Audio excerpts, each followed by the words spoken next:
Now, I know that some of you grumble about the speakers that we've had in the past because I'd rather hear Ramtha talk because, you know, the information. But I think that everyone that we've had here has been very valuable, and in one way or another,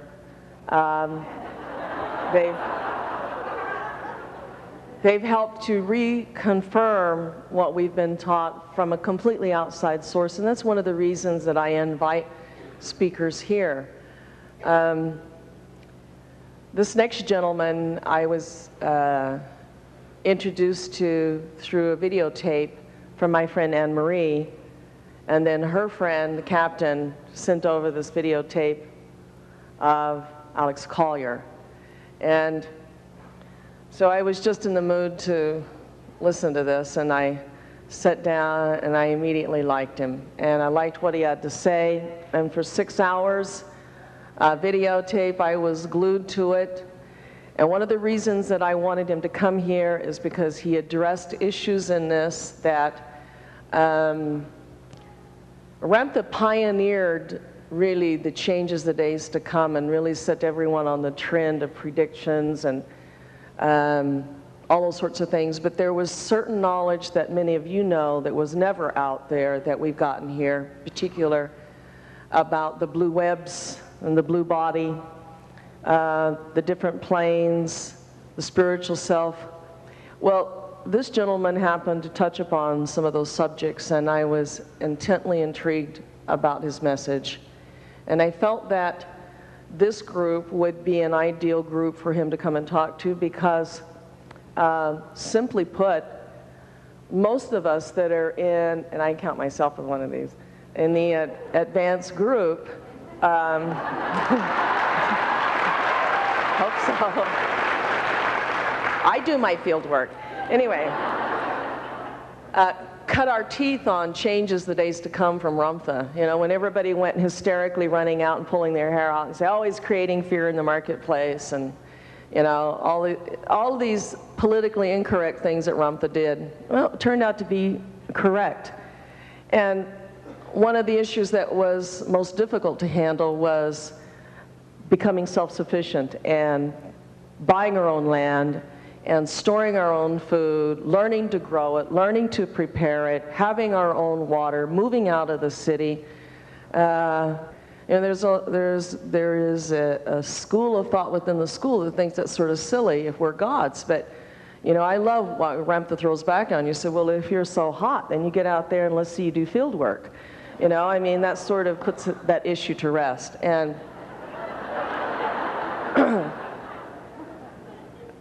and I'm not so stupid to assume that as much as I know, that I would totally depend upon my knowingness to get my body through, because I'm still on the journey and I'm still developing as well. Well, I know that this group in particular, he has talked about preparation and about the things that are coming and the war and the 12 days of light and all of those things that some of you may be starting to get scared to death now. Mr. Collier has gotten this information from a completely different source.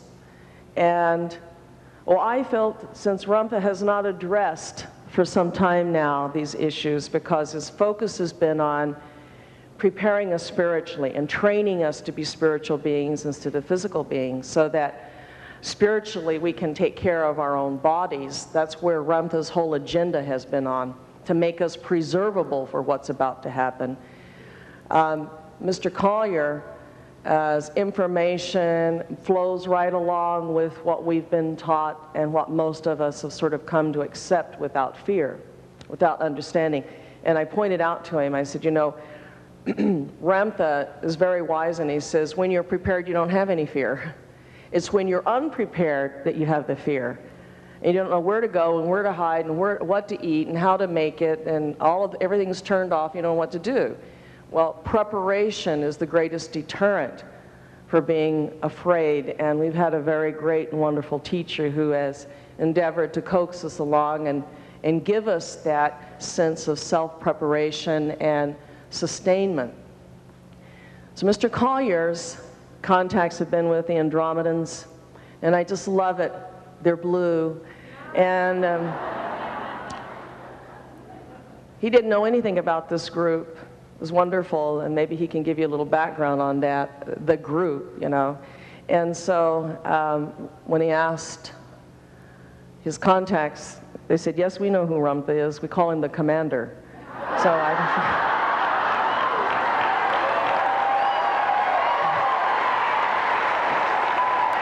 I don't know what you want to do with that. We all know that he has that ability to command. So we're not sure what context to take this in. Also, I want to also prepare you for something else. I know what it's like to have a head full of knowledge and 5 hours to try to get it all out. It's taken you 20 years to learn it. Mr. Collier has a head full of knowledge. He also has a lot of questions. He has a lot of information. His talk isn't a pat little talk. It isn't written down somewhere and he's memorized it. He has important information on every topic. And I know what it's like to address an issue and then remember that there's other issues to add to that. So I want you to know that he's endeavoring, and I've asked him, he said, what can I possibly tell him now? I said, everything you know. That's a large request. So understand that there's a lot has to come out in the next few hours. And don't get hung up on a particular question. You might make note of it because he does enjoy question and answer sessions that are legitimate questions that merit being asked. Not what's wrong with my parakeet, but pay close attention. Also, something else you should be aware of, as with the scholars that have come here, and in particular, having a wonderful interaction with the physicists that have been here. You know, I love tangling it up with them, and the only problem we have is that we're thinking the same, but our definitions are different, our words are different. Understand, he's going to be describing what he's called as dimensions. We've been taught planes. He has other words for them, but if you understand that his language is a little bit different, you can follow the context of the knowledge that he's about to impart. And lastly, I want you to know that he has a tremendous burden, because I know that when I began to wake up and know things that I wasn't happy about, it made me really sad. And what made me worse was that I realized that everybody didn't want to wake up, and nobody wanted to know what I knew, because it was uncomfortable and it threatened our security and our little box. I think Mr. Collier is sort of in that place now. He has a tremendous amount of sadness about how do you tell people what's coming, and knowing what their reception is, and knowing they don't want to hear it, and knowing what our choices are. So he has a burden, and any messenger, and I can tell you, bears that burden, but any messenger worth their salt will live through it, and I think he will. So it's my privilege to present to you the lovely, the beautiful, the esteemed Mr. Alex Collier.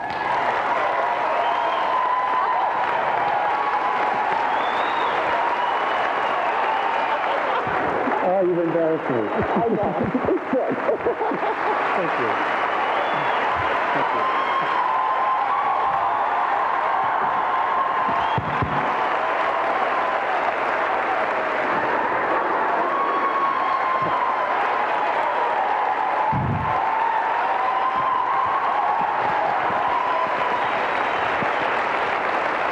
Thank you. Thank you. Maybe we could just do this for 3 hours.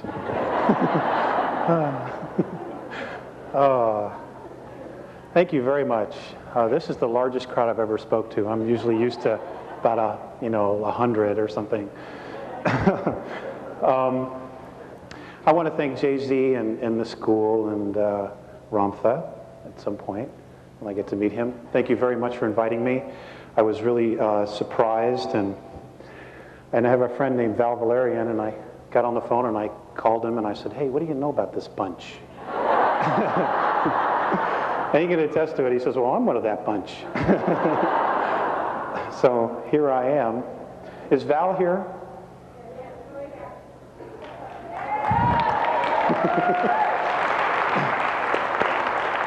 I want to thank Val for putting the information on the Leading Edge webpage. Because of that, it went into Nexus magazine, and it's gone all over the world on a grassroots level, and it's just great. He takes a lot of risks to share the truth with people, and let's give him a hand.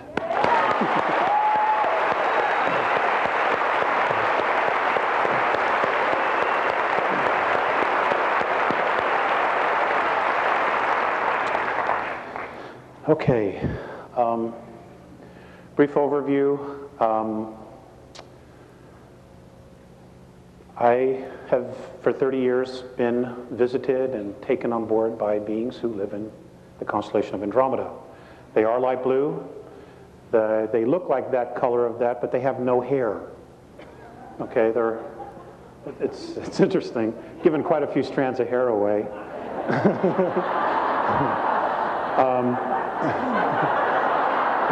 Used to be a lot more hair here before the contacts, you see. This is what 10 years will do. Gosh, I hardly know where to start.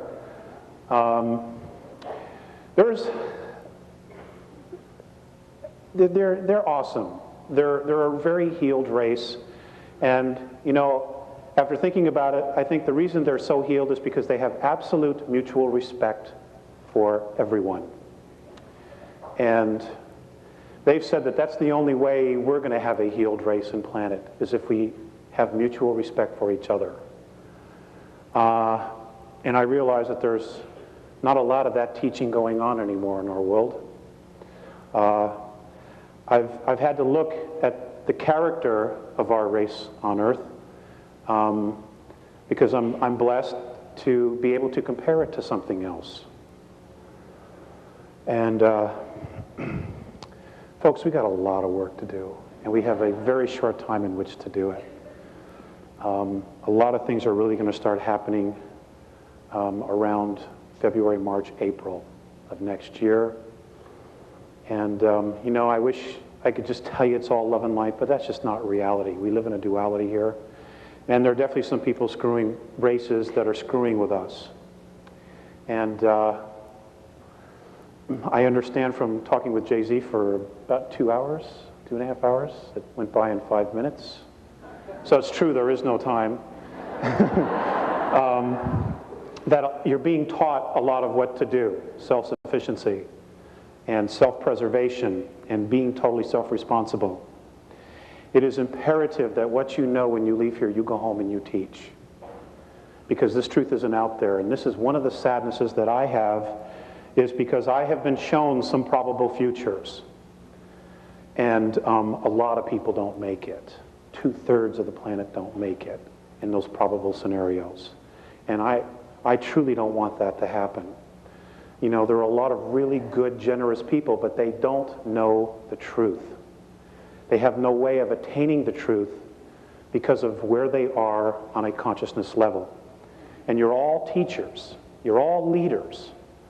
You were leaders before you came in here. You were teachers before you came in here. But when you go out of here, from what I understand from Val and Judy and Judy Pope, and talking to Jay-Z and Greg, that you're going to walk out of here professors, PhDs. So don't be afraid. The word warrior originally meant not being afraid of who you are. Okay, it didn't mean slash them up, cut them up, you know, murder, betray. It didn't mean any of that crap. Okay, it meant not being afraid to be who you are. And you are all true human beings. We are all royalty. And I will get into that. I once asked, I'll jump back. The two beings that come to see me and that I have gone with are two Andromedans, a very tall one who's 7.5 feet tall, almost 8 feet. He's 450 pounds, and I mean, he's just like that. I was very self-conscious. You know, it's a male thing.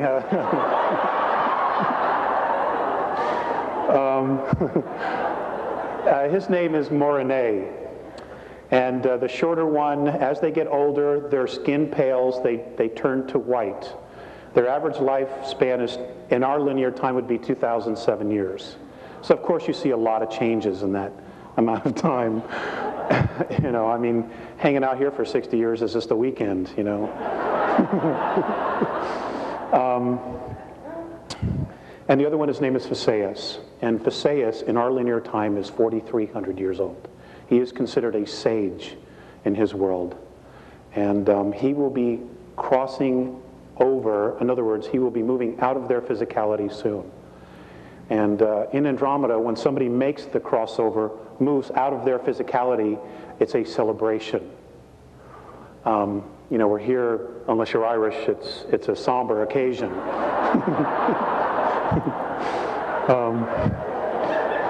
You know, the Irish have the great right idea. They party, you know, divide his clothes and everything. Anyway, I once asked Phaseus, you know, what was to become of our future? You know, what was going to happen to us?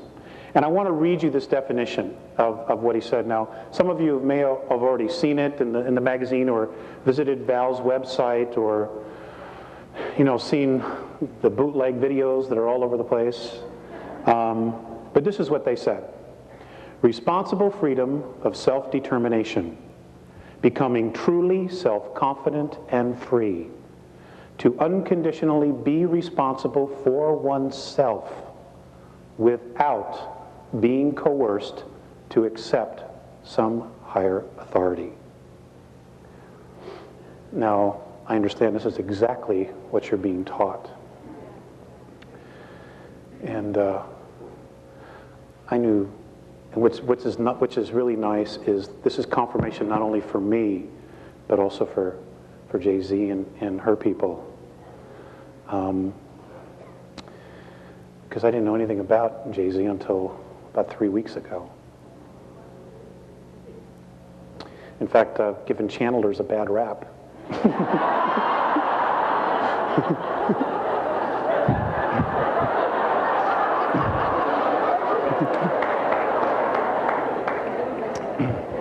So, what you're witnessing is me eating crow.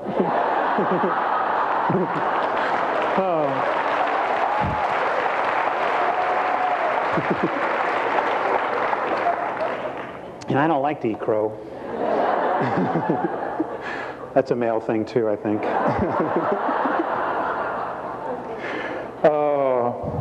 Hey, the changes that are coming are really going to affect, from what I've been told by Morine Phaseus, the males the most, because we are the most shut down, not only genetically but spiritually as well.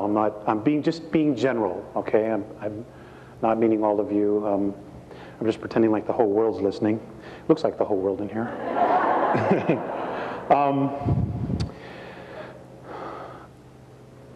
One of the most profound things that I had to experience was that I was living in Lake Arrowhead, California at the time. This is 1987. Contacts had resumed for 2 years. And I was having a Murphy year. Okay, I don't know. You know Murphy? Shit happens. I was having a Murphy year. And I was just like, sure, I'll check out of here. You know, the first cab that comes by. Anyway, Phaseus had come to see me, and we had some discussions. There was more teaching, and anyway, it was time to come back, and I didn't want to come back. And I would have embarrassed all of you the way I carried on. But I just didn't want to. I was just like, you know, nothing's working here. Let's try something different. And, you know, here I am in another reality already. So they were bringing me back. I was literally forced to come back. And as I'm on the ground and they're leaving, lifting off, Phaseus, I hear Phaseus in my head, because he's telepathic. He's strictly telepathic. He said, Alex, turn around. So I turned around. You know, and I'm just crying, and I'm like, oh, God, you're abandoning me. And, and he just looked at me and he said, Alex, The love that you withhold is the pain that you carry, lifetime after lifetime. And folks, there's not a day that goes by I don't remind myself of that or I don't think about that. And it's helped me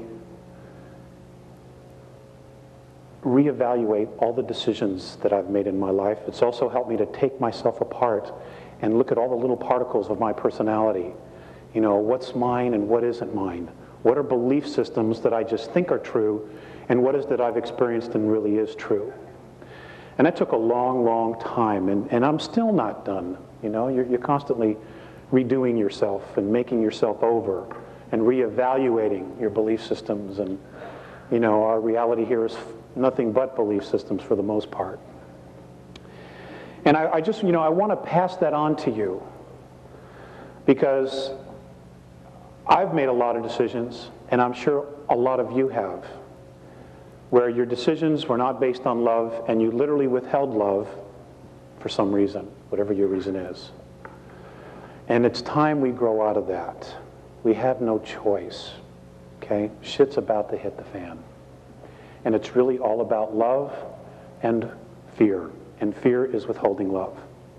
And I'm going to share with you, I'm going to read you some things in their own words, because they put it far better than I do.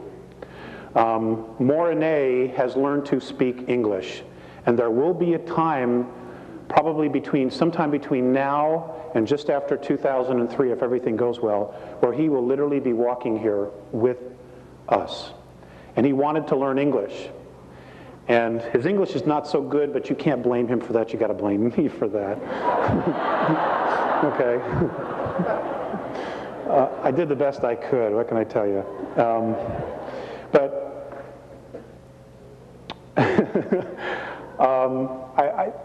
when they talk to each other, they talk telepathically, and their language is holographic, very much like the ancient Chinese language or the ancient Japanese. They're literally holographs, but you know you can't just pull them up off the page. And holographic language is entire concepts like this. So you will just give one symbol, and in that one symbol is maybe 10,000 years of a history or a meaning or a teaching. And it's very hard to describe, and it's taken me a long time to try to figure it out. And they were very, very patient in teaching me how to understand their language. And I want to do questions and answers because there's so much locked in my head that I have not tapped into yet. And unless you ask the question, or somebody asks the question, it doesn't come up. Okay, so I'm counting on you to ask some really good questions. And if I don't know, I'll tell you I don't know. In my conversation with Jay-Z, she has a very strong foundation because of her teachings with Ramtha. I don't talk the same language. I'm really a simple, complicated guy.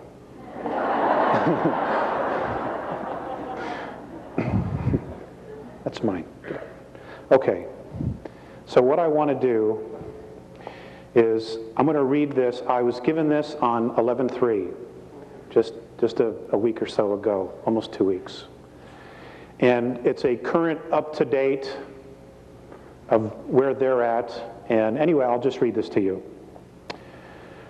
Alex, we have already spoken with you in detail of your race's genetic transfers and reincarnation before. I will mention them again when necessary because your path and happiness depend on being able to attain the truth. Yes, we are aware of the situation of your planet, and it shows great deviation of the right path in the sincerity period. But please, if you would try to share this moment and your planet's evolution as a preparation for the investments which will be made in the very near future for your races. Now, there's a whole conversation that preempted this. And basically, I had a contact and I went up there with an attitude. You know, I'm a Terran. I got extremes of emotions, you know, and I'm really frustrated by a lot of things. You know, I don't understand how the planet's supposed to evolve when nobody wants to hear the truth, and most of the truth isn't even available. And I'm extremely frustrated by that. You know, and then I hear metaphysicians justify, well, we're teaching the wrong thing, but it's all we have. You know, I have a difficult time justifying that. You know, why propagate something that we know isn't real? And that's a whole other issue. When we get to religions, I really want to like share with you what I've been told.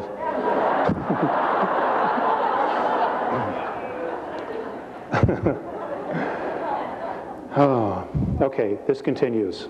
Since the removal of conditions by density technology, your evolution is going to a faster pace, I think you say, than before. We have had to raise the frequency of your planet to move change and enlightenment along.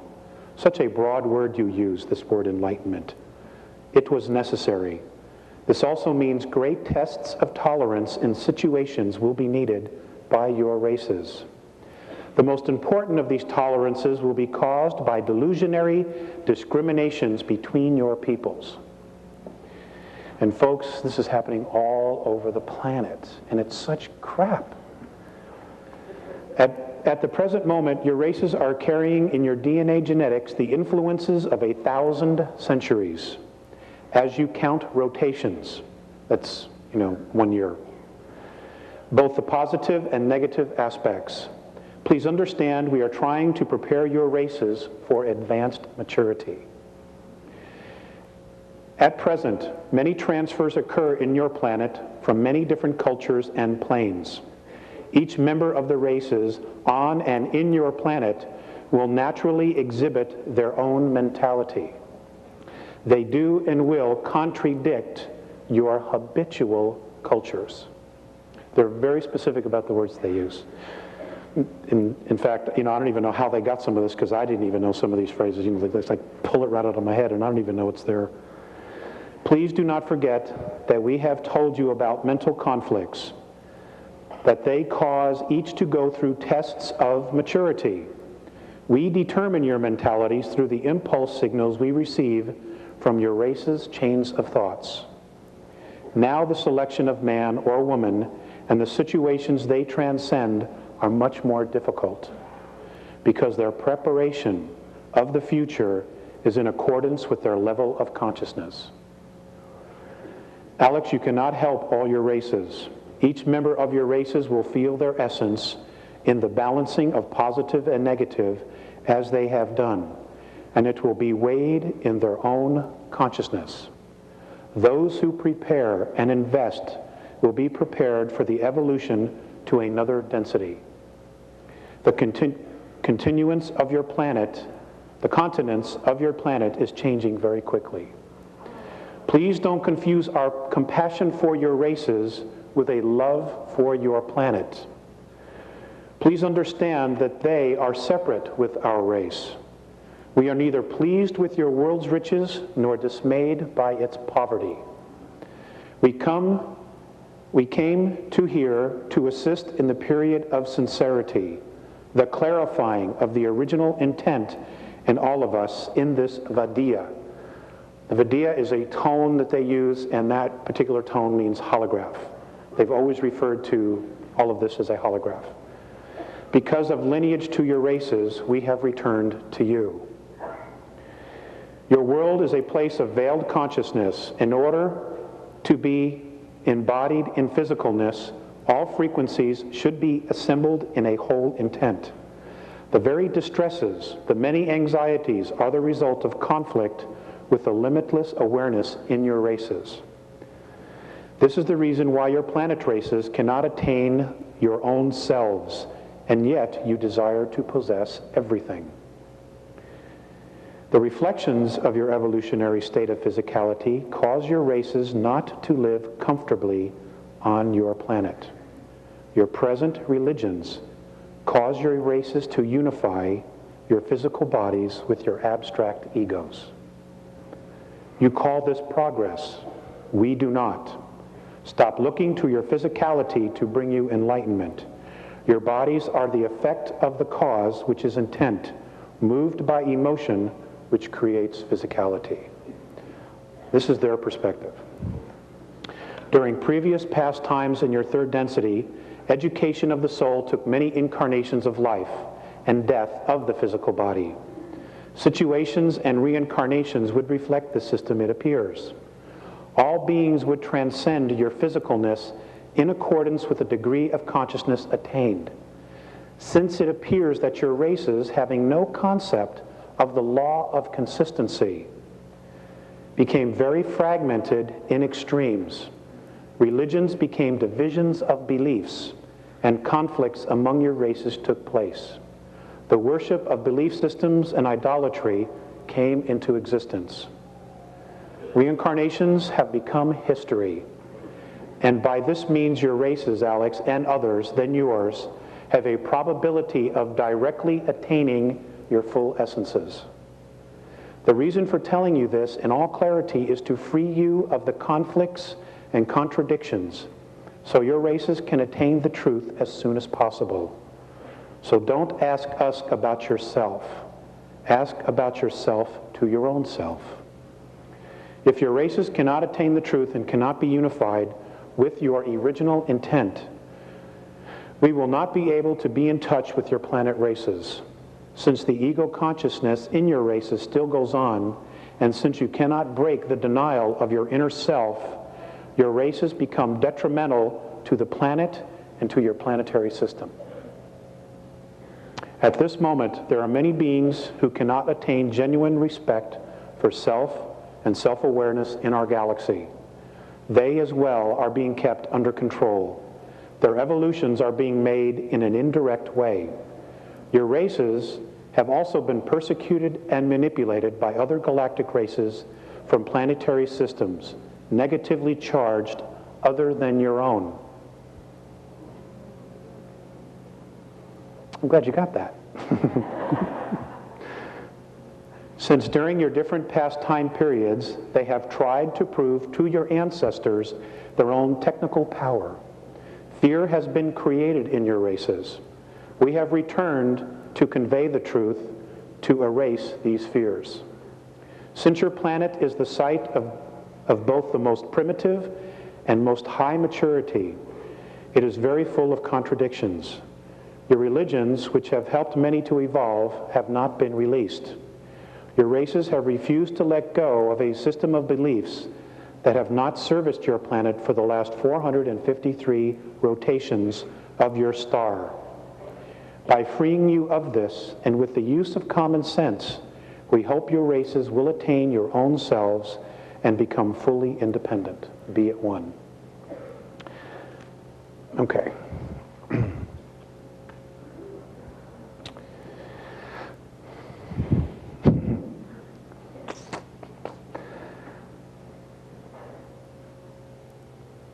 In their perspective, and that's what it is, it's obvious that there's just not one truth, there's many truths. The one truth is that we all exist, that we know, okay, that we all have an essence that is undefinable, that is truly eternal. They say that third density, somewhere around the beginning of December, the year, what we know, linear year of 2013, will implode.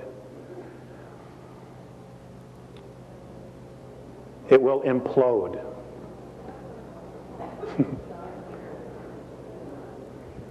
The third density will implode. And look at the auras. Wow, check this out.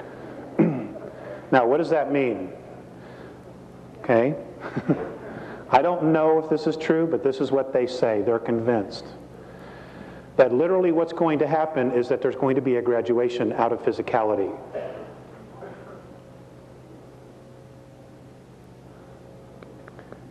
It means a lot of us are going home, and it means that a lot of others are starting all over, if this is what's going to happen. Okay? A lot of this has to do with our genetics. According to the Andromedans, our physicality is the sum total of 22 different races that have come down here, spent the weekend, messed with us, and then took off and went home.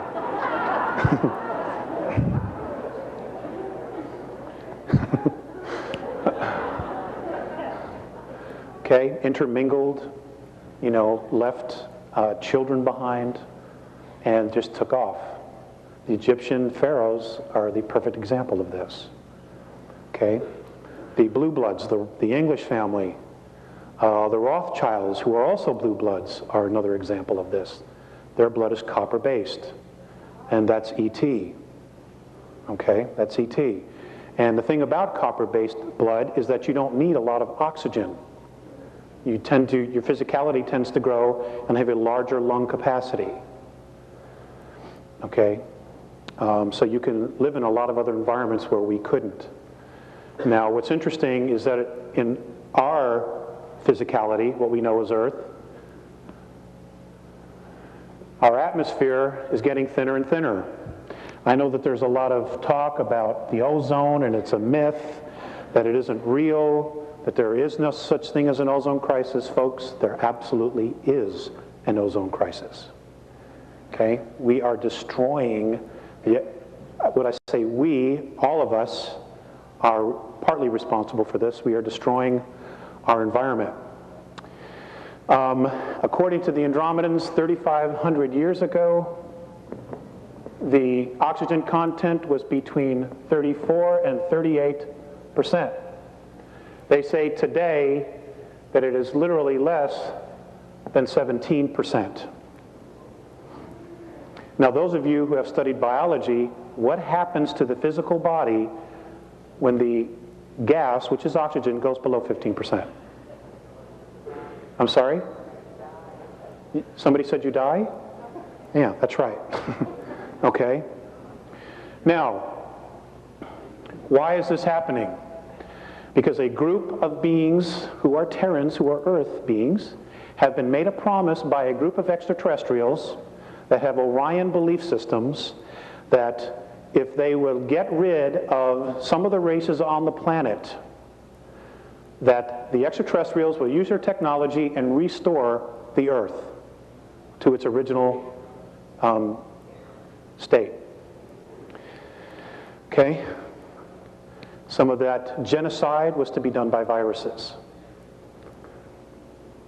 And as most of you know, the AIDS virus was created. And there are others that are coming, anthrax and the bubonic plague. You know, all of these things are coming back new and improved, I'm afraid to say, because there's some really, truly crazy people that are in positions of power on our planet. Many of them go back and forth from our planet to the moon. Now, you don't have to buy any of this, and that's okay, you know. But I can tell you this, in the next 10 years, you will absolutely know for a fact. Richard Hoagland will be vindicated. He truly will. Okay?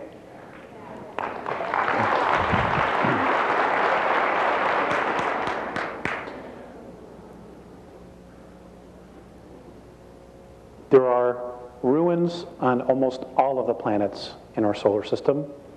There is life as we speak on Uranus right now. There's life, plant life and mammal life, as we speak. Okay? It's there.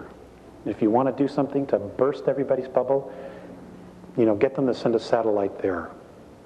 You know, and if you have any connections, get them to keep the cameras rolling as it enters the atmosphere. Anyway, I want to talk about genetics. I'm going to read to you something that was given to me on 8/6 of 96. Actually, it was given to me a little bit sooner than that, and it took me quite a while to get it to Val. And it's about genetics. It's not very long, and I just ask that you bear with me. But apparently we were all copper-based. All of our physiology was based on copper. We were all blue bloods. Okay? We were all royalty. In fact, we still are. It's just that our physiology is not working the same. And the reason it isn't is apparently because of a nuclear war that occurred here. One of the nuclear wars that occurred here. Now, why Earth? Well, number one, it's a really beautiful place. Okay? It's not the only planet that has water. And when you listen to the scientists talking about, you know, the different moons that have water on them, you got to ask yourself this: where did the water come from? If you have a moon that has no atmosphere, how did the water get there? Because it wasn't always there. It wasn't always like that. It had atmosphere. They were moved. Even Earth was moved from its rotation twice. And there's a possibility, if it's able to happen, and I talked with this with Jay-Z, that they want to do it again. The flood of Noah, okay, was a moving of the planet from its original orbit. That's what caused it. Okay, we're talking about huge motherships that just hook a little chain to the planet and just move it. Okay, they have this technology, but that's what it is. It's technology. Okay, apparently we can do these things with our own minds if we're disciplined enough and we're clearly focused on our intent. And with talking with Jay-Z, that is exactly what Ramtha apparently has been teaching you. Okay, to remember who we originally were before we fell into time and fell into physicality. So I will read this. In your linear time of third density measurement of 439,231 rotations ago, war on a grave scale occurred in your solar system. This aggression occurred against those on your worlds that included not only you Terrans, but also those of Nibiru. This invasion of your system by Orion was led by a queen named Suti. This war was destructive on many levels and frequencies of physicality. We will focus tonight on your Terran physical form. It matters little to those who hear you, Alex, who do not listen. Please share this regardless of any emotional return to you in challenge. When your science truly removes their bigotry, they will discover of the wisdom of it. The last grave conflict was very harmful to your physical form. Many weapons of destruction, many of atom splitting have been used, which means nuclear weapons. This is the reason for most of your Terran skin tones. We shall explain. Orion was and is most interested in the females of your race because of the procreation, reproductive, and genetic strengths. We want to share the fact that much of your Terran history has been misleading in its truth by those who eventually conquered in control of your solar system. Nibiru won, but only a short battle, before they and other outposts were forced to leave your solar system because of genetic damage. Your original races were green-skinned. This we know because of large copper traces in your Terran 22 blood types. Also, the pituitary and thyroid were fully functional. The genetic damage to these organs was caused by radioactivity in air and all things of contact. The air was like this for a long time. It caused the genetic memory of these organs to be closed and almost atrophied. Your world experienced drastic changes in climate and massive magnetic fluctuations. Your different skin tones, races, are a result of an edema damage to your blood. It was then necessary for survival to create self-sufficient and contained environmental habitats, both above and below the earth. Now, folks, this is what the Garden of Eden was. It was an artificially created environmental habitat. Okay, it's like like what Richard Hoagland's been talking about. You know, you take a dome city, you build this dome, and then you terraform it underneath it. It's exactly what these were. Let's see, where was I? Much of the fossilization of your Terran remnants is caused by this radiation of your planet. Your system contained 3 suns at the time. Only 2 remain.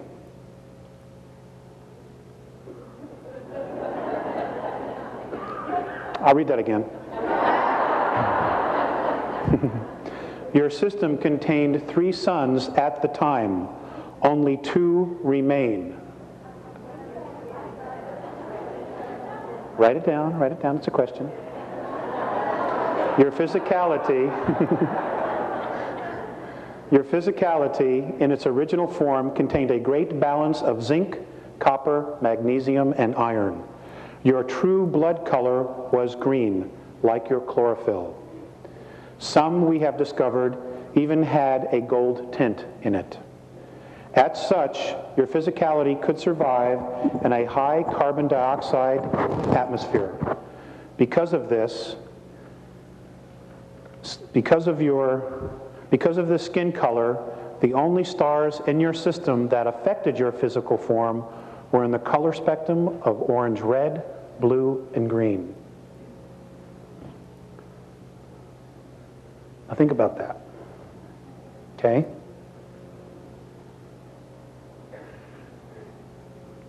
If you picture in your mind everything's a holograph, okay, which is a group of frequencies.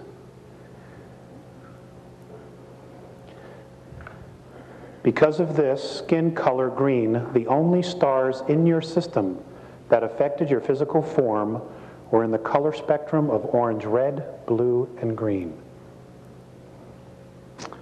Many of your Terran races were stranded on the surface.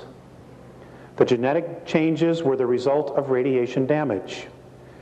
Your race went from green to red to yellow to black to white. Let's run this again. Your race, skin color went from green to red, it's the Native Americans, the Egyptians, and the Mayans, to yellow, which are Eurasians, to black, which are African and Afro-Americans, to white. Your white races were then considered to be genetically the weakest.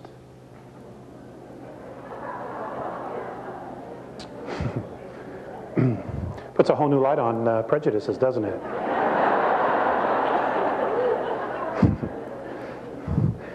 I know the Nazis aren't happy about this.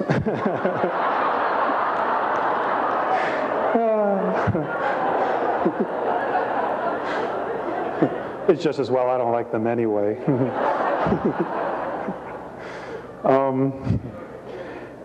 As such, the survivors and descendants of the war were genetically altered and became white through edema. And they were persecuted and forced to live underground, only to surface 5,508 rotations ago to the surface of your world. Now somebody had read this and they sent me an email and they had said that, I don't know, somewhere that there's a legend that the white race appeared out of the mountains of Tibet some time ago. And I don't know if that's true or not, but I'll ask the Living Encyclopedia Val, he knows.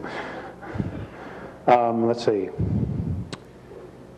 The copper bloodline is now a small race on your planet, but it is strongest genetically. Your native Red Nation race is very strong and easiest to discover and understand. And folks, this might explain why there are so many abductions of the Native Americans on the reservations, and why even today they're still being persecuted, you know, because if you're a coward, you suppress the strongest. And of course, you know, many of us don't do much about it. You know, I don't want to get involved. You know, that's their problem, it's their issue. You know, we owe it to them. We owe it to ourselves. Let's see. The red is the closest to your original form among you. Your physicality had a natural defense to positive and negative frequencies due to the copper mineral in your blood. This lack of copper in your blood now has caused a partial loss of brain capacity and nervous system. Remember, your DNA contains cellular memory. It is possible to unlock this memory with the use of minerals such as copper. Your blood systems adapted to iron because of copper depletion due to radiation.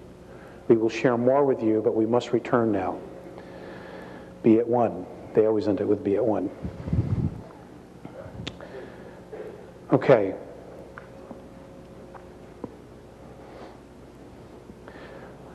Just keep going. Are there any questions?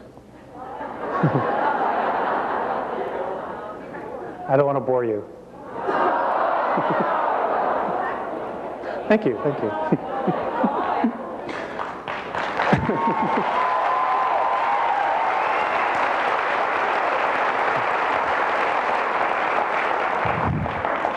You guys are so great. I'd take you all home, but I can't feed you.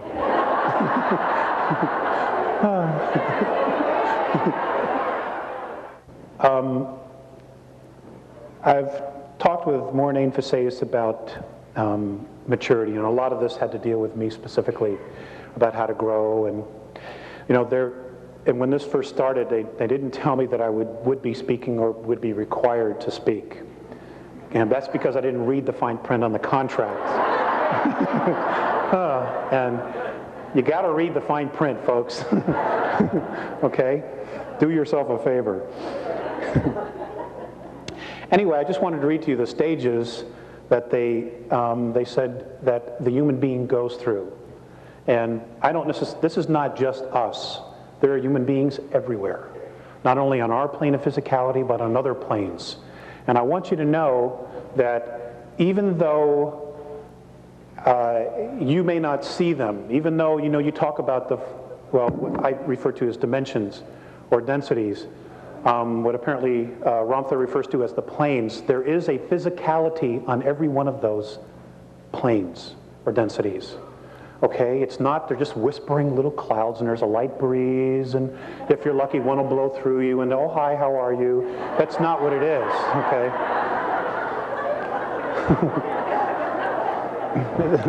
It's a lot more complicated than that. So these were the stages that a true human being goes through during its evolution. The first is the wandering, where we come from, why, our purpose, and gathering our tools.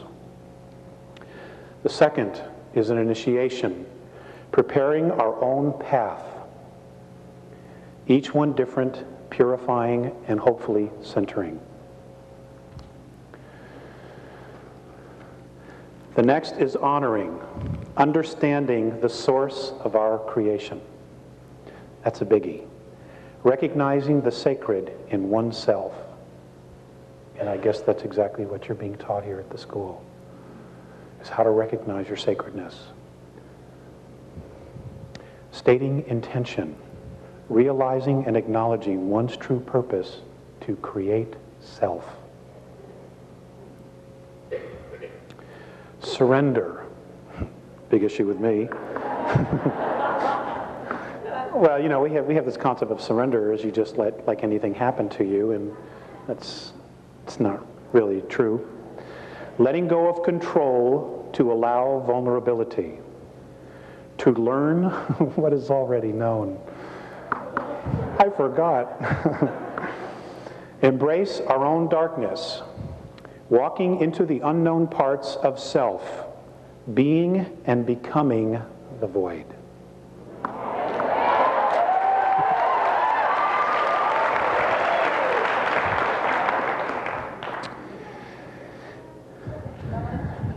Yeah, I'll do that after I go through it the first time.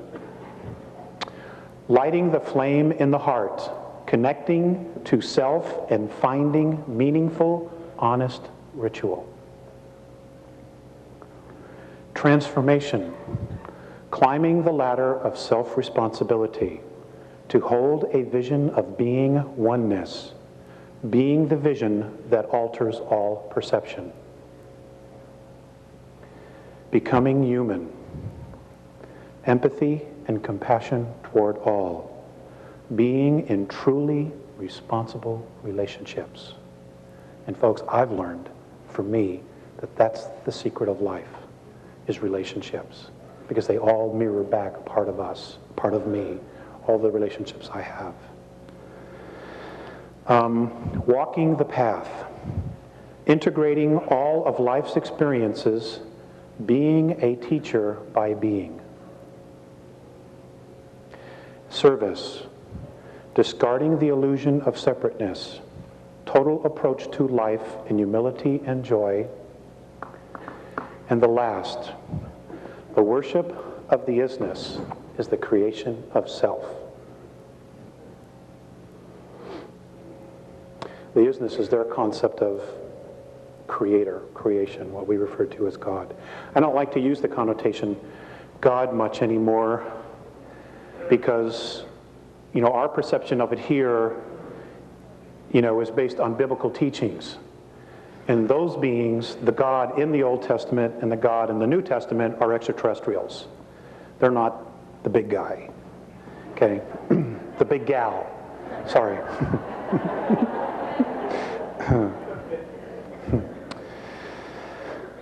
Okay. Are there any questions now? Okay. Let me get some water.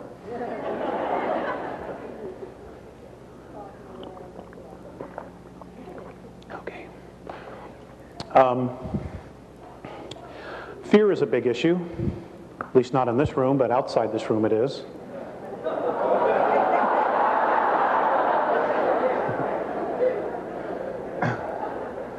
It is with me on bad days, So I would like to share with you their perspective of fear and trying to understand it.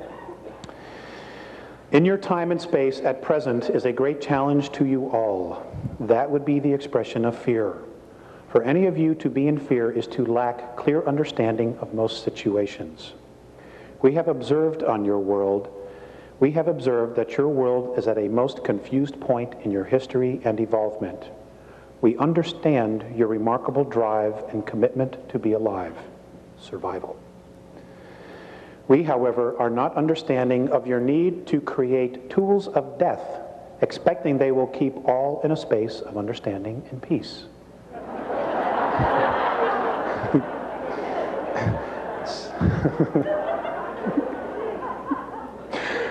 It's pretty obvious, isn't it? We have observed that you build, create, and plan in a space of fear, not in the consciousness of love. So your defensive position of institutions that create and employ are always then in a state of unraveling and disintegration. We share this with you because they drain you and your earth of energy, both the spiritual and materially physical. Fear always has to feed. Fear does not create itself. It has to feed. The fear we observe is difficult for us to understand. These are the Andromedans. It depletes you of your focus on the original intent. Now, they've referred to this a lot, and they've never come right out and said what the original intent was, but I suspect it's that definition I read you in the very beginning, that was our original intent. It is elusive. It's a very secretive energy. Fear withholds love. This is most saddening to see and feel.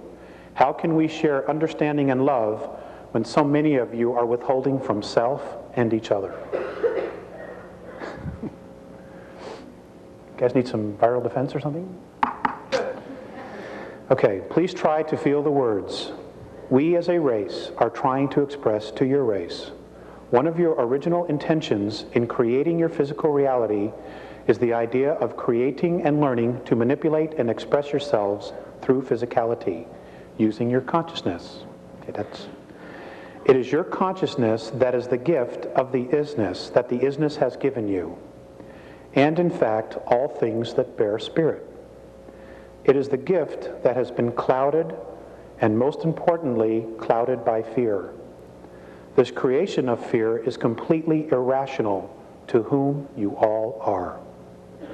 Fear, as we ourselves at one time as Lyran ancestors, sought to defend and legitimize withholding of love. We have come to understand that withholding love only creates perpetual disintegration. We have discovered in our home galaxy the ruins of vast races having achieved recognition that have ceased to exist. They destroyed themselves simply because they withheld love and drained the very life force out of their intent and imploded and destroyed their self-creation.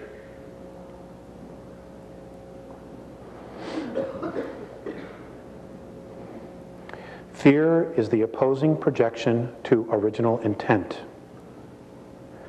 The first projection of fear is denial.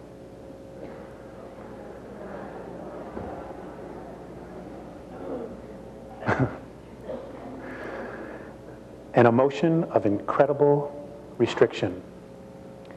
And as a restriction, denial and fear will result in the complete opposite reality as that which it claims to be. Fear is based, in our perspective, on a misunderstanding of one's own worth and security. Why is this so? We have formed a perspective based on your history. Your many religions have helped and hurt this process. Some of your world beliefs have many convinced they are sinful creatures of nature. Now, I just want to add something here. In one of my conversations with Mornay, the word sin came up, and I brought it up. I was born and raised a Catholic, so I was fully indoctrinated. And he told me that the word sin is a word that is pre-Sumerian, and the word sin originally meant genetic defect.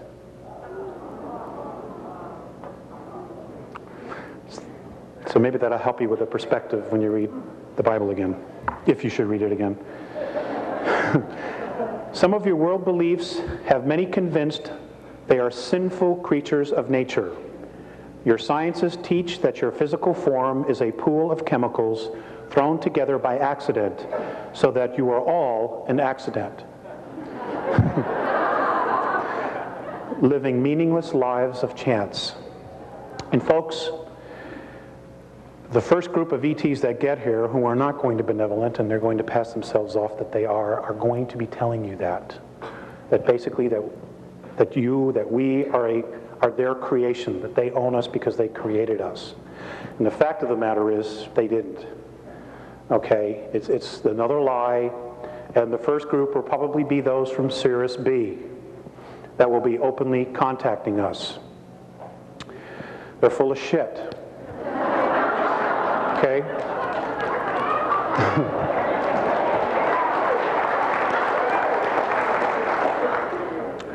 You know, the game continues, and a lot of people are going to fall for it because the earth will be going through changes, and they'll come down and we'll save you, and, you know, this is the way, and so on and so forth. And, you know, basically what they're going to do is they're going to use our free will against ourselves.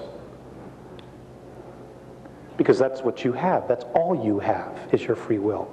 It's the only true sovereignty you have in this menagerie of a holograph which we call existence.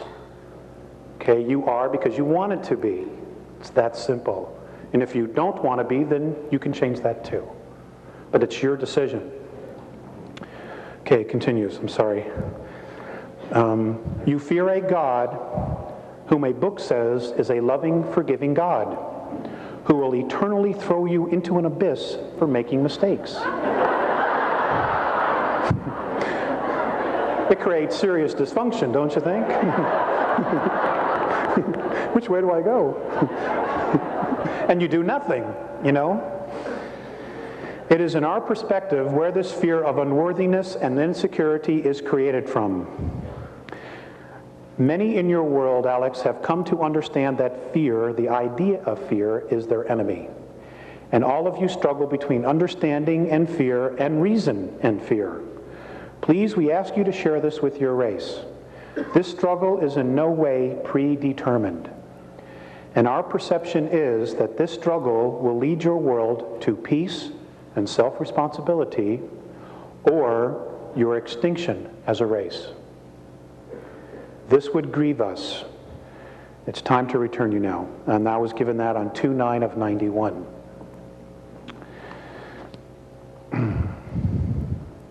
So,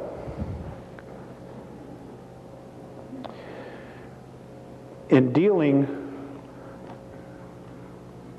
with the reflections that Morine and Phaseus have given me about our race. It's been difficult to want to come back, especially when I've seen how they treat each other. The very first time I was taken on board an Andromedan mothership, I have actually spent 3 months with them. I lived with them for 3 months in 1986. But but in our linear time, that was only gone 18 minutes. Time travel is a great thing. You know, I was home to make car payments and everything else.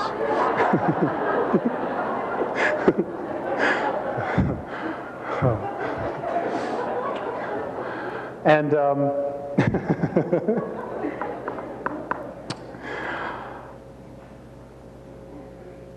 I forgot where I was going with that.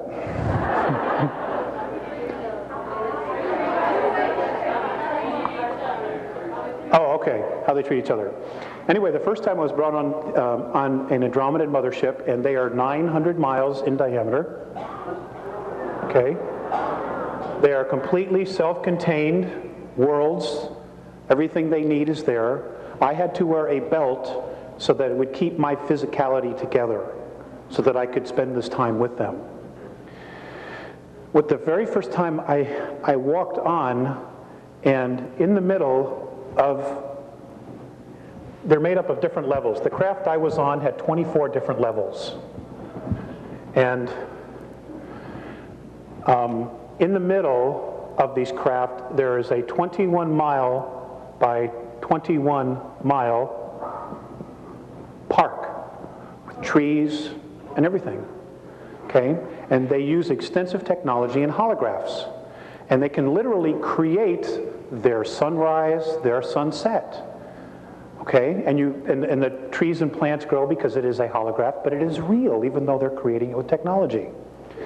The very first time I walked on, there were children. They teach their children in the middle of these parks. Everything's done in nature, like very much like the Native Americans used to do, you know, when the teepee got too small. And I walked on, and there were a bunch of children there, and as we walked out of a corridor, down a corridor, and out into this huge space of what looked like, could be anywhere, like Agora Hills or someplace out here, a park, the children moved away from me. And I was like really hurt, you know, I was like, oh man. And Morine immediately picked up what I was feeling, and he said, "It isn't you, we have been teaching them about your race."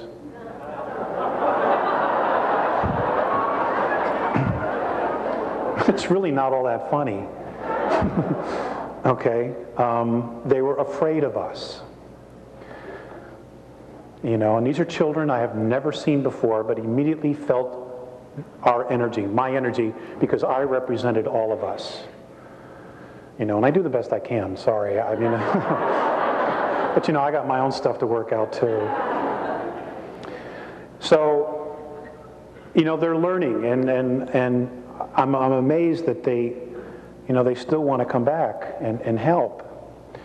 Another time I had been waiting for them. They finally showed up, and as I was walking into the control room, I was being led by another Andromedan.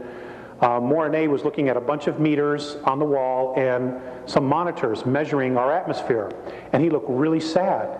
So I said to him, I said, "What's the matter?"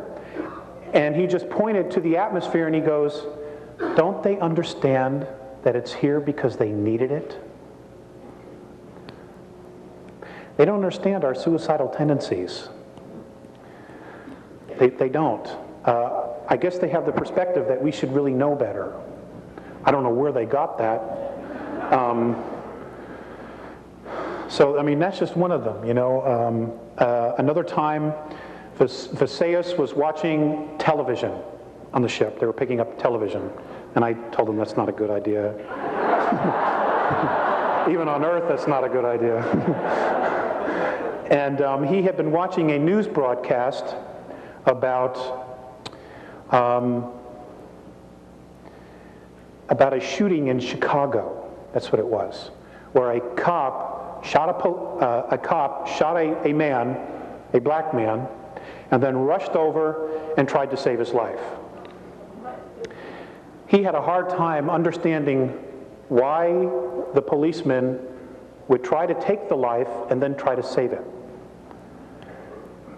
He didn't understand the contradiction, and I don't know that they've still clearly dealt with that. You know, our reality that we know, that we accept as reality, is extremely foreign to a lot of other different races. They simply don't understand it, and there's like no way we could really truly rationalize it to them when they truly come from a space of unconditional love or mutual respect. And I have not done a good job in explaining it to them, because when I really stopped to think about it, it didn't make any sense to me at all either. So as Val would say, it's time for a new paradigm. And I guess that's what Ramtha is doing, teaching all of you and those before you and those to come after you. I've given a lot of thought to our race and the character issues, and I just want to share with you some of my thoughts on the human race and about people. A lot of this comes from my own experience dealing with us. A human being whose heart shows no passion is a person who doesn't have a life. A human being who doesn't give from his heart or her heart is a person who will lie to you. I've had to learn that the hard way. A human being whose heart is committed to nothing is a person who will not try, who will only take. A human being who is not willing to risk or take chances for love is a person who is absolutely empty inside. They're already dead. They're just sucking up air. I've come to this conclusion because of my relationship with Morine and Visayas. I absolutely love these two beings. They're my fathers, my brothers, my friends. And, you know, in some respect, even my sons, because I've had the opportunity to teach them, you know, I mean, even English, it was like, you know, I felt like I was a really big deal, you know.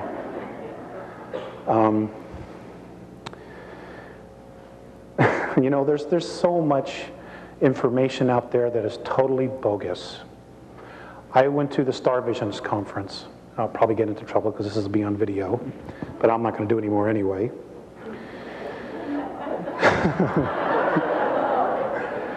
I don't pull any punches. I really don't. I mean, what the hell? Life's too short, right?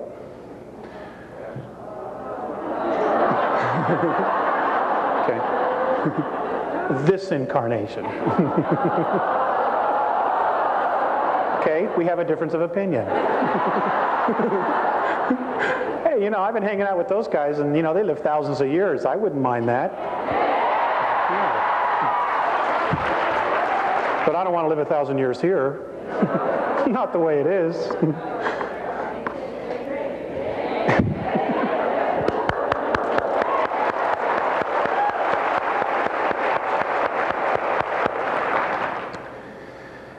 Okay, where was I?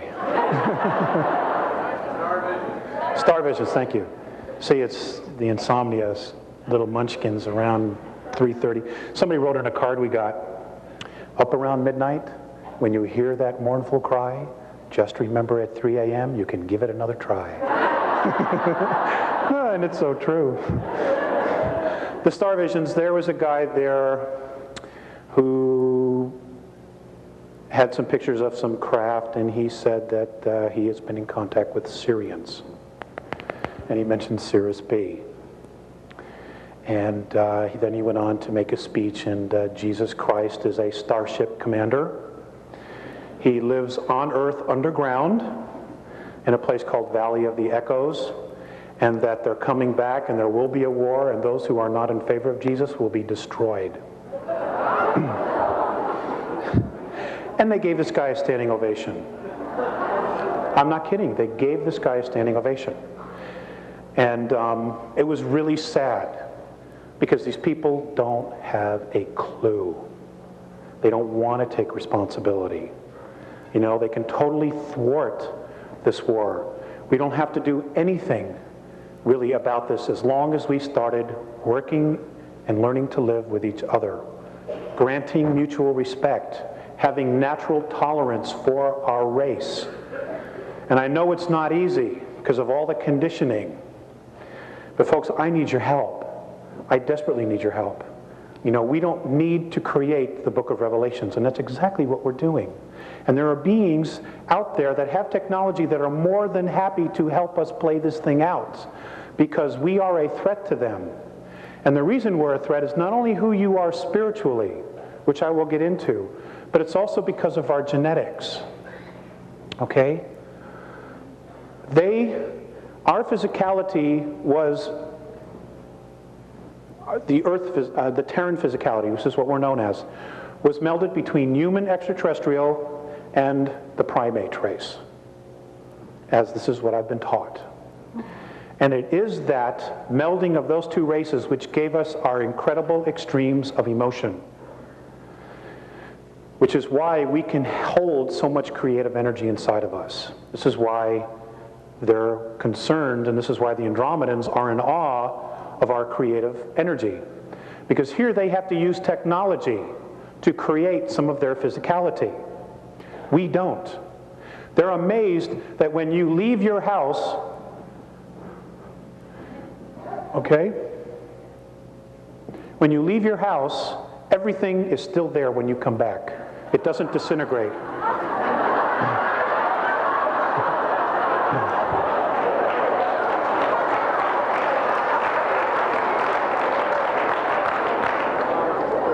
Now, if you live in South LA, well, then you got to worry about your stuff being there.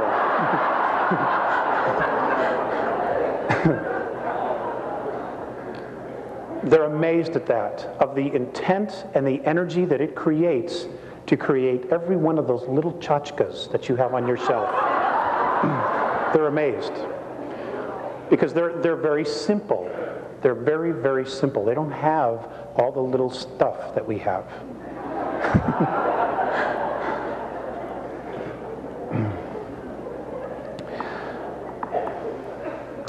According to the Andromedans, what they have been able to discover, and apparently other races also have discovered this, is that they say that in what we know is our universe, which is a holograph, that there are 11 layers.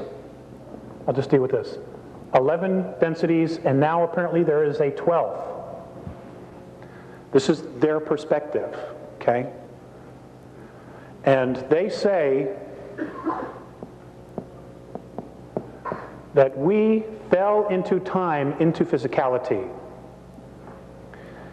They say, the Andromedans say, that many of the other extraterrestrial races are fascinated by what it is we know that we have locked up inside of us. Because we have already evolved to that level and then have come back to start all over again. They don't have access to this. What they think we know, what apparently is locked up inside of us. Not only that, but apparently we specifically chose this physicality because of the vibration that we held, because of the primate and human, because the physicality was able to hold such an extreme of emotions that we chose this physicality. And when you couple that with the idea that this physicality is also made up of 22 races, one of which includes the Andromedan race, they say we're royalty. They say that every single one of you is royalty on this planet. That you are royalty. And that many of the other extraterrestrial races, particularly the benevolent ones, acknowledge this because of the fact that we are spirit and we have these genetics inside of us. The dark ones, which include the gray men and others, they see us as beasts because of the primate. How can we allow this to surpass us? And this is why the constant genetic and mental manipulation. And in talking with Jay-Z, you know, like she was saying earlier, we talk different ways, but we're really, in many respects, saying the same thing. They're concerned that once we move out of our prison of third density, that we will radically change everything.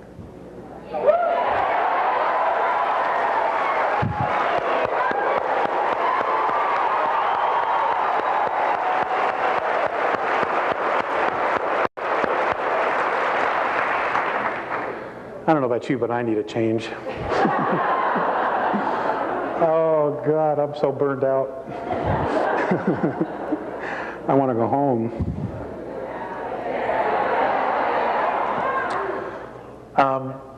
The Andromedans told me that the reason that I am one of 4 contactees, apparently there will be more added in the very near future, and I hope that some of that has to do with my griping. I've bitched and moaned and everything else. It's just impossible, you know, there's just not enough people.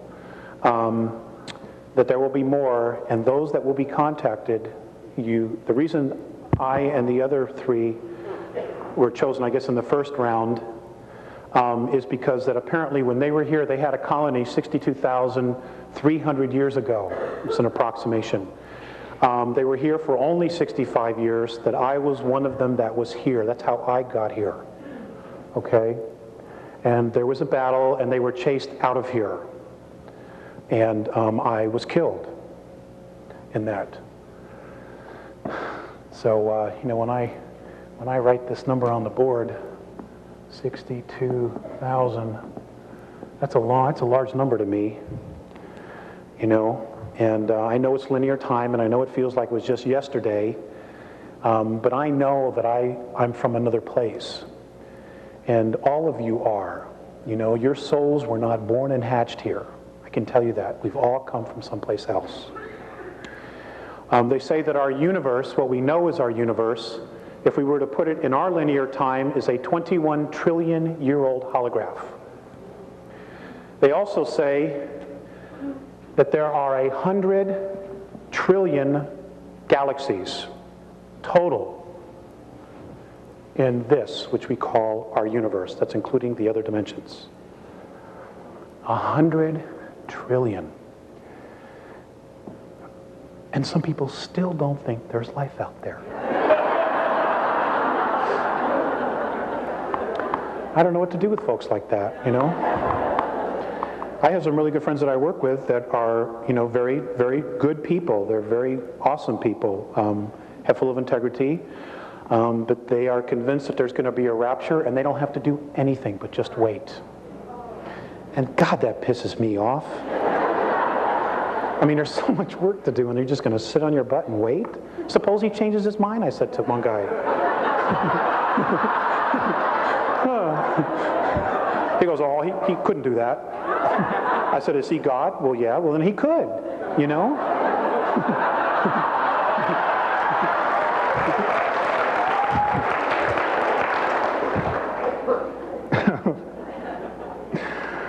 Oh, God, I'm so frustrated.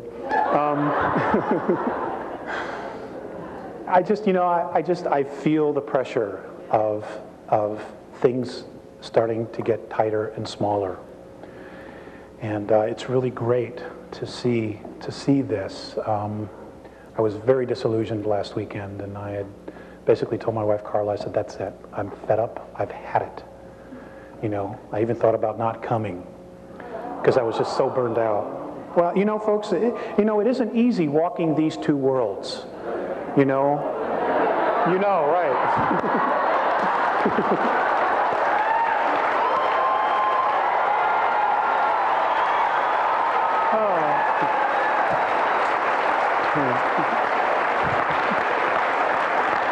I forgot who I was talking to.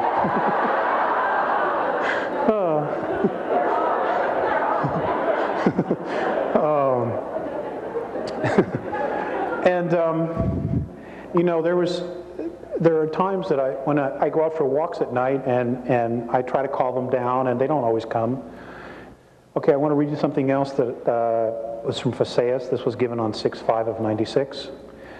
The most necessary action now for all of you who are aware is to do what you are capable of to illuminate your degenerated societies.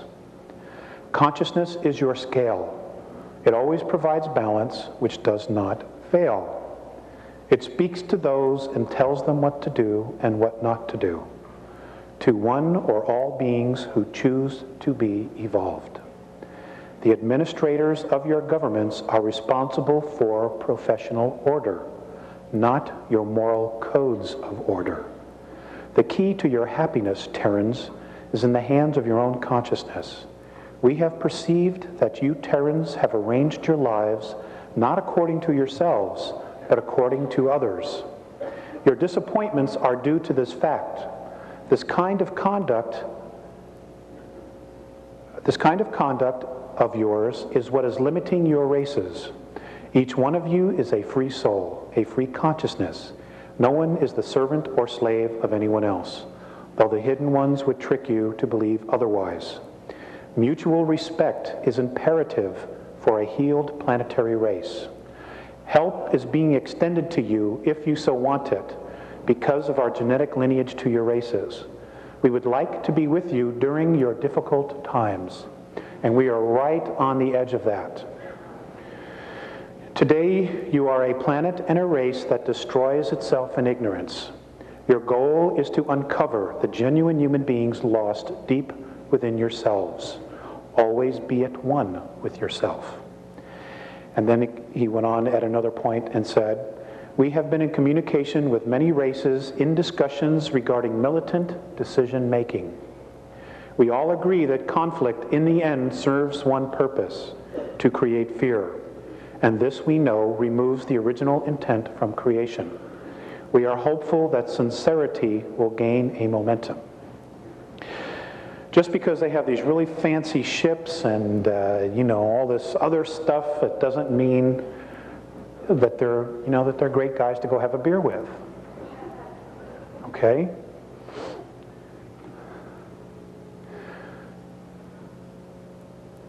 I want to share some things with you that I've not talked about publicly. And there are things that are going on, there are abuses of the past that I want to share with you what Mornay and Phasaeus have told me. For example, some of the missing children have not only been taken by the Greys, by Orion, but also the Pleiadians. Now, apparently in the star, in the systems near Aldebaran, there are human Terran colonies that the Pleiadians have taken children from here. When I asked Mornay if they had permission to do this, he said no, there were many broken hearts left behind. Okay, again, whatever the justification is, it's still a violation of free will. And that's how you have to measure somebody else's actions. Okay? Sirius has also been doing this. There were many children taken underground, not only by our government. Many of the children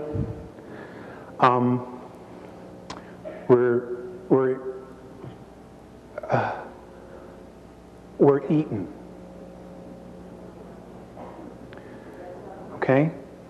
And I see a lot of heads shaking up and down. I just want you to know that the Andromedans confirm this as well. And ladies and gentlemen, they are our future. Whatever it's going to be, you know, they are our future.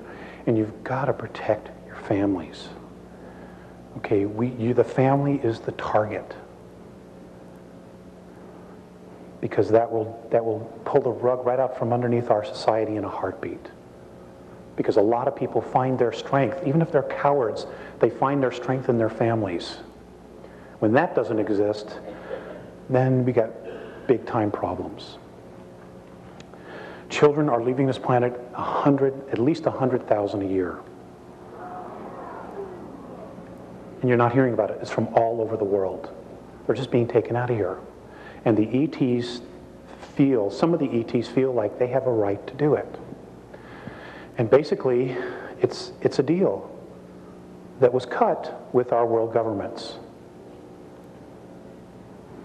Okay? I wanted to share that with you because it might help you when things totally start to unravel. And for those of you who are Americans, you know, you're about to witness the great implosion of the United States government starting this year, starting after April. It's just going to start to unravel next year. Okay? The lies are going to start to come out. The truths are going to start to come out. And you're going to be blown away at how corrupt your government is. Okay, again, I forgot who I was talking to.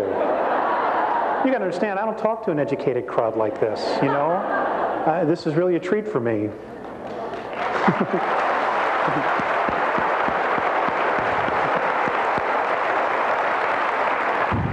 I mean, you guys are just awesome, you know?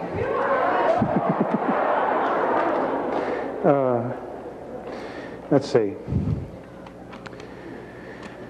I'm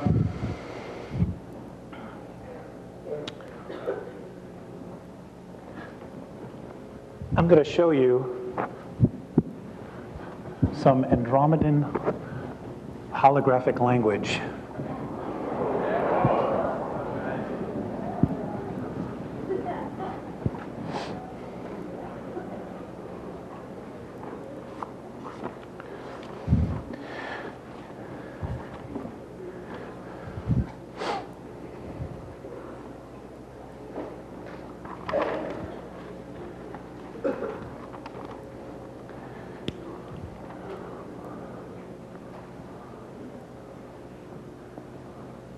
Now, remember, this is only 3D.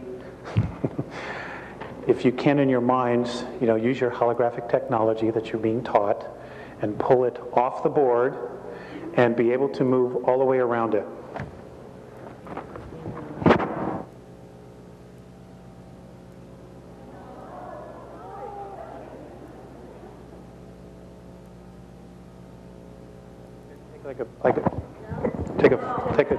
Take a 5-minute break in 10 minutes? Well, do you want to at least stand up and stretch? Well, you're gonna.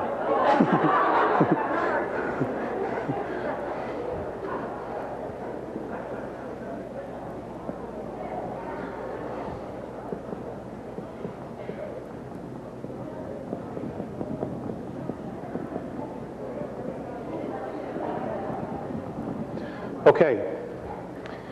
I'm not an expert on how holographs work, but in this holograph, if you could see it physically, all the way around, contains information.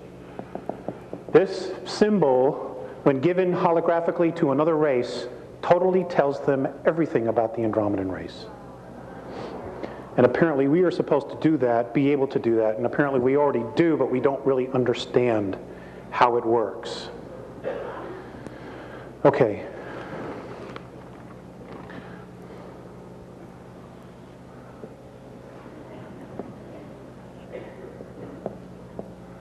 This is the symbol for love or mutual respect. This is not a money sign.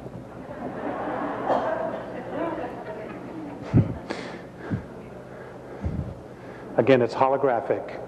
When they say this, if they were to project it inside of you, and you know, our consciousness and our both our hemispheres would totally understand it, in this one symbol would be their entire concept and everything they know about mutual respect. See, it's simple, you know? It doesn't take 200 pages to explain love. It's just, there it is.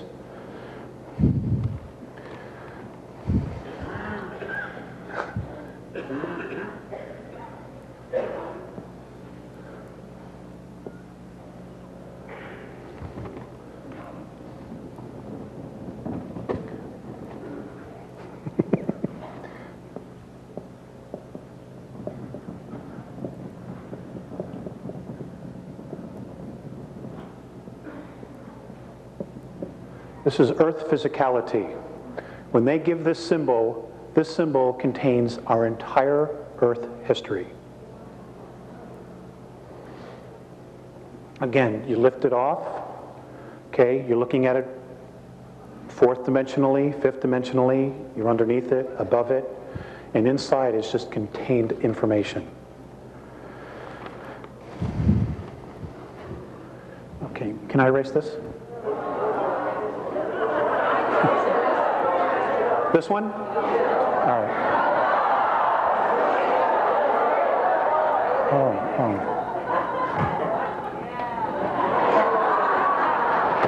Thank you. This is very cool.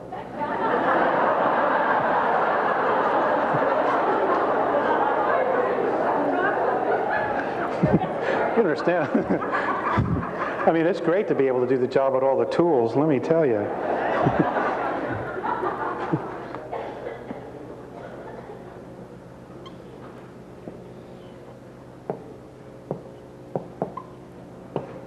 That's a symbol for war or confrontation. Oh, God, the water's really good here.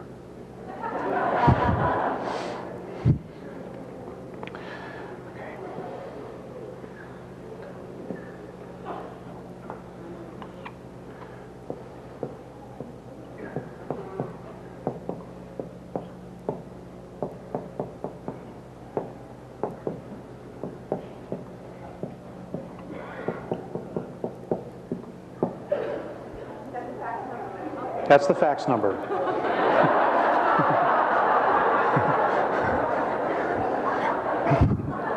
Or the email.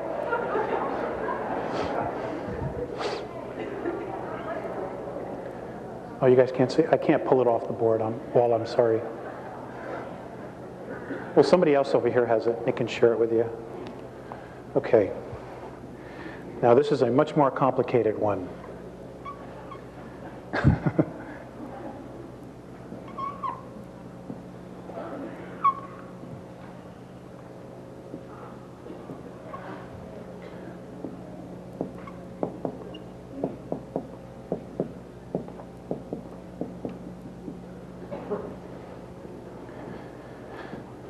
That's the symbol for the Earth races. That's all of us. White, black, red, yellow, and green.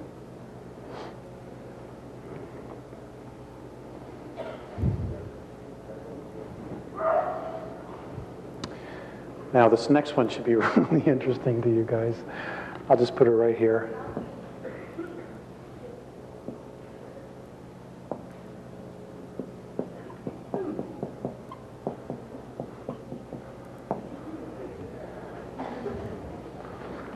Now, those of you who are into astrology, this is very similar to the circle cross, which goes back to history. And apparently that symbol is supposed to represent peace.